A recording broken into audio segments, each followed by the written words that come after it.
ভালোবাসলে মৃত্যুর আগে ভালোবেসো, মৃত্যুর পর তো ভালোবাসে শকুন।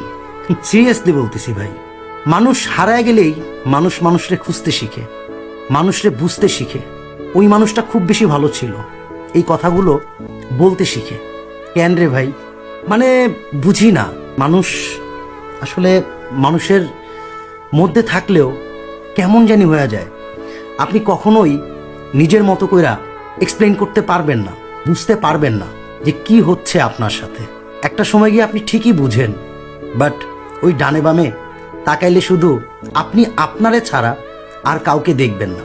আর কাউকে না ভাই, সিরিয়াসলি আর কাউকে না।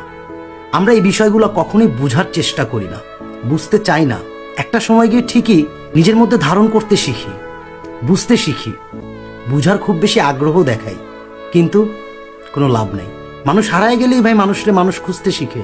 তার প্রতি যে আপনার একটা বিষয় ছিল, ওই বিষয়টা তখনই প্রকাশ পায়। কেন মৃত্যুর আগে কেন এমনটা হয় না? মৃত্যুর পরেই অনেক ভালো ছিল, অমুক ছিল, তমুক ছিল, কেন? আসলে তখন হয়তোবা ওই নিজে বইলা আর কি নিজেকে সান্ত্বনা দেওয়া, এরকম কিছু হয়তোবা, এরকম কিছু হইলেও হইতে পারে। বাট আমার কথা হইল, খুব সহজে মানুষ হারায়া যায়, খুব সহজেই নিজেকে পরিবর্তন করে ফেলে, খুব সহজেই অদ্ভুত ধরনের কিছু আচরণ করে। তাই তো বলতেছি ভাই, ভালোবাসলে মৃত্যুর আগে ভালোবাসো, মৃত্যুর পর ভালোবাসে তো অনেকেই, অনেক বেশি ভালোবাসা দেখায়।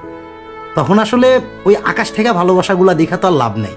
বাট এটাই সত্যি, এটাই বাস্তবতা ভাই, এটাই মানুন, এটাই মানতে শিখুন। কেউ কারো জন্য না এই পৃথিবীতে, কেউ কারো জন্য না।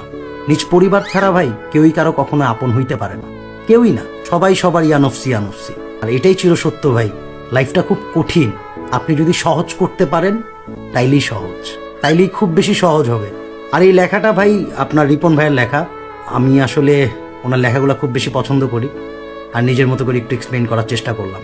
ভালো থাকেন, সুস্থ থাকেন, আল্লাহ হাফিজ।